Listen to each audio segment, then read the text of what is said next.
Saya Samsudin Alimsyah, mari kita bicarakan demokrasi.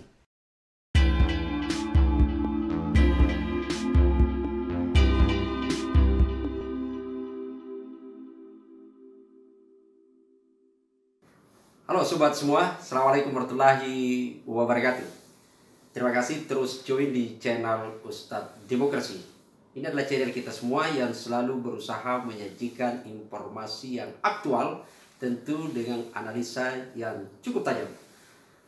Sobat semua, alhamdulillah saya secara pribadi merasa bersyukur gitu ya. Dan mungkin ada banyak hal juga netizen, pemirsa kita atau publik secara keseluruhan ikut merasakan rasa syukurnya gitu ya. Meskipun ini belum ada kepastian, tapi paling tidak kita mendapatkan informasi yang luar biasa, di mana hari Selasa kemarin kebijakan pemerintah yang mensyaratkan bagi seseorang yang melakukan perjalanan keluar daerah gitu ya dengan menggunakan pesawat itu kemudian mengharuskan atau mensyaratkan dua hal selain Anda harus memiliki tiket, yaitu adalah Anda harus sudah divaksin, dan yang kedua adalah Anda harus mengikuti proses untuk melakukan PCR, khususnya melakukan perjalanan pada wilayah Bali dan Jawa.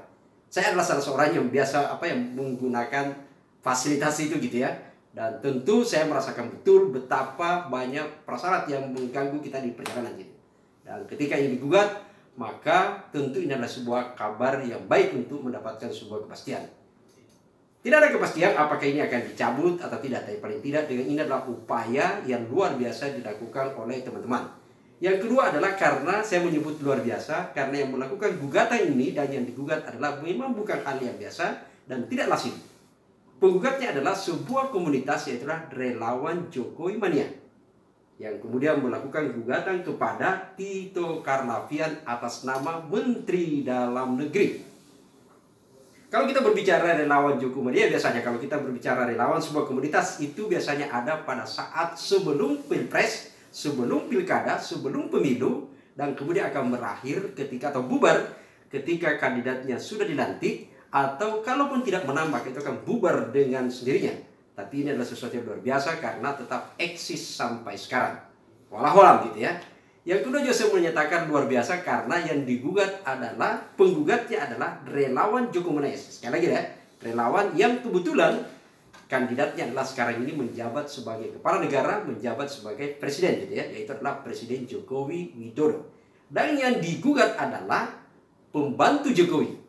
Karena kita tahu dalam struktur ketatanegaraan kita, menteri adalah pembantu presiden gitu ya. Maka otoritas kepala negara, otoritas presiden untuk memilih dan menunjuk menteri, bukan partai politik. Karena ini adalah pembantu dari presiden, bukan pembantu siapa-siapa.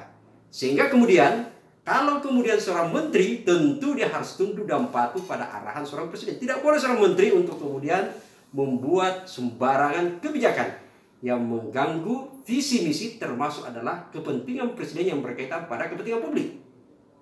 Itu yang pertama. Jadi ada hal yang menurut saya adalah hal yang luar biasa gitu ya. Karena kemudian yang digugat adalah pembantu presiden gitu ya. Yang kedua adalah sebenarnya kalaupun seorang menteri itu kemudian membuat kebijakan yang dipandang itu merugikan publik, atau kemudian tidak sejalan dengan pemikiran, tidak sejalan dengan kebijakan presiden, maka kemudian sebenarnya adalah yang namanya kepala negara, yang namanya pemerintah, yang namanya presiden, maka memiliki kewenangan untuk kemudian segera menyatakan bahwa memerintahkan kepada menteri untuk mencabut kebijakan tersebut. Itulah kewenangan luar biasa, karena bagaimanapun juga seperti disebutkan tadi adalah menteri adalah pembantu presiden. Walau apakah memang kemudian selama ini presiden kita diam atau seperti apa menyikapi soal VCN ini? Tapi saya tidak akan melihat pada konteks gitu ya. Saya ingin melihat pada sisi positif bahwa sebenarnya adalah ada juga wilayah pendidikan politik yang sebenarnya dan penyadaran kepada publik yang dilakukan oleh teman-teman relawan Jokowi Mania gitu ya. Pertama adalah kalau kita lihat dari sisi positif. Satu adalah ingin memperlihatkan bahwa ini soal aturan. Ini adalah soal hukum yang dimana orang harus melakukan taat kepada hukum. Dan ketaatan itu ketika dipandang bahwa hukum itu, kebijakan itu memberikan publik, maka ada cara untuk melakukan gugatan kepada negara, gugatan kepada pemerintah, itu adalah jalur hukum. Mungkin ini adalah bagian dari proses pendidikan politik gitu ya, pendidikan hukum yang dilakukan kepada publik. Yang lain adalah dari sisi positif, saya ingin menyatakan bahwa yang dilakukan oleh teman-teman relawan Jokowi Mania adalah sesungguhnya pada posisi lain ini adalah mewakili kepentingan publik dalam berbagai hal. Terutama yang saya sebutkan sendiri tadi adalah termasuk saya gitu ya, yang biasa menggunakan, karena tidak bisa disangkal bahwa persoalan VCR ini memang adalah sesungguhnya sejak dari awal menimbulkan keresahan publik. Orang tidak kemudian menolak yang namanya VCR, tapi kemudian perdebatan dalamnya adalah jauh lebih dominan adalah orang meyakini bahwa VCR ini lebih tinggi kepentingan bisnis daripada kepentingan untuk menjamin sterilisasi perjalanan warga, perjalanan publik ketika melakukan kegiatan di luar rumah atau ada kepentingan lain yang harus menggunakan alat transportasi untuk melakukan perjalanan. Kita misalnya melihat di situ pada sisi tertentu misalnya gitu ya, kalau kita lihat, saya ingin menjelaskan pada sisi tertentu berkaitan dengan VCR ini. Apa yang terjadi kalau kita lihat, kalau kemudian teman-teman dan sekira publik banyak berhubungan berkaitan dengan VCR ini. Kalau kemudian kita berhubungan untuk menggunakan, untuk melakukan perjalanan, maka tentu ada dua hal. Terutama yang Jawa Bali, maka harus masih menggunakan VCR. Itu artinya pertanyaan besarnya adalah biasanya kalau kita berhubungan dengan penyedia jasa, yang dipertanyakan adalah untuk apa melakukan perjalanan, untuk apa melakukan PCR. Kalau itu perjalanan, maka pertanyaan berikutnya adalah Anda sebagai yang berkepentingan ada surat untuk PCR, mau pelayanan jasa berapa lama? Mau 4 jam kepentingannya gitu ya, 8 jam, 24 jam atau seperti apa? Dan itu adalah berkaitan dengan tarif. Wallahualam. Tidak menjelaskan, kemudian lebih dominan adalah tarif yang dijelaskan dan bukan soal fungsi atau kegunaan PCR ini. Sehingga kemudian PCR seolah-olah adalah hanya bagian dari prasyarat untuk bisa terbang, seperti ketika dulu kita mengenal istilah boarding pass yang berbayar. Anda boleh punya tiket, tapi Anda belum bayar boarding pass, maka Anda tidak bisa terbang. Anda boleh bisa punya tiket, Anda boleh sudah vaksin, tapi kalau Anda belum punya PCR, maka Anda tidak bisa terbang. Ini adalah sesuatu yang sebenarnya kita melihat hanya pada posisi prasyarat yang tidak pernah dijelaskan secara tuntas fungsi kegunaan dari PCR tersebut. Yang lebih dominan adalah memang kepentingan di bisnisnya menonjol. Akhirnya kemudian orang bertanya, dan saya sendiri pernah bertanya, kenapa kemudian sampai ada pelayanan yang berbeda? Padahal memang betul dalam peran publik kita mengenal adalah biasanya ada kegiatan exit pilihan gitu ya. Anda mau ada standar pelayanan minimal, lalu kemudian kalau Anda mau lebih, maka misalnya ada kelas dalam rumah sakit, maka Anda tentu menambah biaya beban. Persoalannya adalah dalam untuk VCR yang membedakan pelayanan tarif itu apakah jasa atau dari hasil gitu. Ini tidak jelas gitu ya. Karena kemudian kalau kita kemudian bertanya kepada petugas, apa sampai kemudian harus menunggu 24 jam? Jawabannya adalah harus diperiksa di lab. Tapi kenapa ada bisa keluar 4 jam, ada bisa keluar 8 jam, dan ada yang harus keluar 24 jam?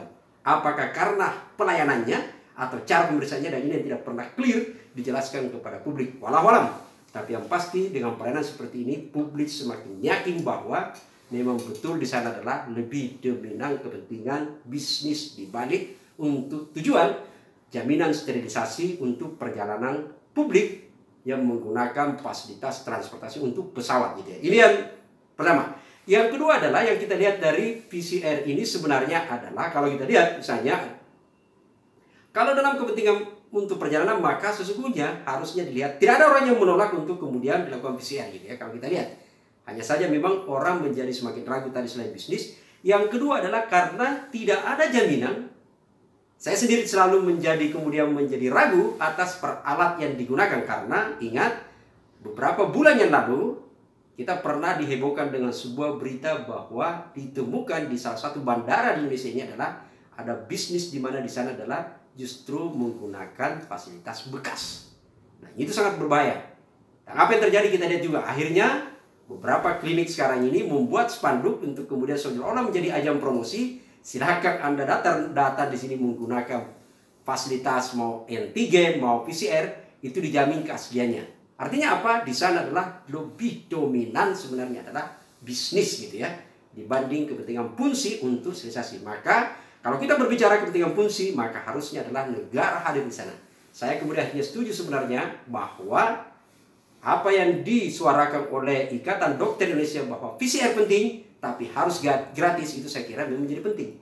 PCR adalah salah satu prasyarat yang sebenarnya adalah salah satu deteksi dini kepada masyarakat, kepada siapa saja, untuk menyatakan bahwa yang bersangkutan paling tidak diyakini bahwa yang bersangkutan tidak terjangkit virus atau tidak membawa virus. Maka dalam hal itu adalah ada misi yang dibawa negara supaya yang bersangkutan tidak membawa penyebaran virus di tempat lain. Maka ini memang penting. Di dalam undang-undang karantina kesehatan sebenarnya disebutkan juga bahwa dalam setiap perjalanan itu ada pemeriksaan. Tidak hanya kepada manusianya, tidak hanya kepada orangnya, tapi juga kepada sebenarnya adalah fasilitas transportasinya gitu ya. Itu semua dinyatakan steril. Dalam konteks itu karena yang dilindungi adalah tidak boleh ada penyebaran virus. Sehingga kemudian sebenarnya adalah penting memang perjalanan diperketat, tapi kemudian tidak boleh ada bisnis di sana. Karena ketika bisnis yang lebih dominan, maka yang keluar adalah akhirnya orang kemudian menjadi skeptis dan boleh jadi orang akan berkata bahwa yang namanya positif dan negatif bisa saja keluarannya adalah karena ada bisnis. Walau tentu kita tidak berharap demikian. Tapi cara meyakinkan publik bahwa tidak ada bisnis adalah harusnya negara memposisikan PCR dalam fungsinya. Dan fungsi itu tidak boleh diterjemahkan dalam bentuk rupiah.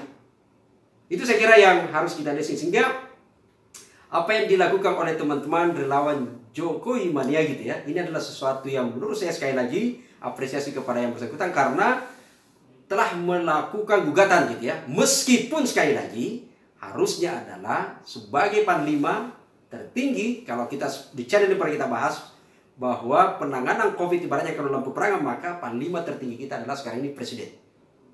Bukan siapa-siapa, bukan Tito, bukan Erick Thohir, termasuk walau-walam ya. Saya sampai sekarang ini tidak pernah, mungkin saya pribadi gitu ya, jarang sekali melihat Menteri Kesehatan kita. Padahal dalam undang-undang kesehatan, undang-undang karantina sebenarnya adalah harusnya lebih aktif, itu adalah Menteri Kesehatan. Biar kemudian supaya clear untuk menjelaskan fungsi dari PCR ini. Fungsinya adalah menyatakan bahwa seseorang betul clear dan tidak membawa virus ke atas, tidak melakukan penyebaran, sehingga itu penting dilakukan. Bukan bisnisnya, gitu ya. Bukan, sekali lagi, bukan bisnisnya, bukan rupiahnya gitu. Karena akhirnya apa yang terjadi? Sekarang ini jauh lebih mahal gitu ya, dan yang lebih aneh karena beragam harga. Saya sendiri minggu lalu melakukan perjalanan dan itu kemudian mencoba mengatik-atik gitu ya. Beberapa tempat ada yang 500 lebih, saya di Makassar gitu ya. Ada yang 528.000, ada yang sampai 600, tapi ini untuk 24 jam dan ada yang cuma 500. Ketika kita kemudian ditanya, kami berusaha bertanya kenapa sampai beragam, ya tidak ada jawabannya pasti. Yang lebih jelas, yang lebih ini lagi karena pertanyaannya adalah Anda mau berapa jam? Kalau Anda mau lebih cepat, maka tentu tarifnya lebih. Walau-walau, apakah jasa di sana atau tidak. Padahal yang saya sebutkan tadi, kalau yang pelayanan publik memang betul ada standar pelayanan minimal. Lalu kemudian kalau Anda mendapatkan pelayanan lebih, maka tentu Anda akan membayar ongkosnya lebih. Tapi di sini kita tidak tahu apakah jasa pelayanan yang dibayar ataukah karena alat yang kita walau-walau. Karena sekali lagi, kalau kita bertanya kepada petugas, semua menjawab, saya hanya petugas dan ini akan diperiksa di laboratorium. Tentu dengan berharap-harap cemas gitu ya. Ini yang saya kira sehingga saya tentu mengapresiasi gugatan yang dilakukan oleh teman-teman gitu ya. Gugatan ke Pengadilan Tata Usaha Negara berkaitan yang sudah daftar sesuai gugatan yang dilakukan pada Selasa kemarin, yaitu nomor 241/6 gitu ya, garis datar 2021 gitu ya. Garingnya gitu ya, yang dilakukan di Pengadilan Tata Usaha Negeri Jakarta. Dan kita berharap sebenarnya adalah keadilan itu ada. Yang digugat sebenarnya adalah karena ini adalah penentuan itu kebijakannya gitu ya, kebijakannya yang digugat untuk kemudian mensyaratkan PCR. Tapi kemudian yang saya jelaskan tadi adalah sekali lagi bahwa memang fakta di lapangan sekarang ini kita mengalami bahwa lebih dominan. Kalau kemudian publik ditanya kenapa Anda PCR, karena kami melakukan perjalanan dan terpaksa kita membayar karena itu adalah bagian prasyarat. Bukan kemudian untuk kesadaran lahir dari diri kita untuk menyatakan bahwa saya harus memastikan diri saya tidak ada virus dan saya juga harus memastikan bahwa saya tidak melakukan penyebaran virus kepada orang lain. Maka dengan sukarela saya harus menyerahkan diri untuk dilakukan PCR. Tapi yang terjadi adalah karena intervensi syarat gitu ya. Betul hukum itu memaksa, tapi hukum itu harus ada kepastian atas tujuan dari fungsi penerapan syarat itu. Bukan kemudian menjadi abu-abu, apalagi kalau sudah berbicara rupiah.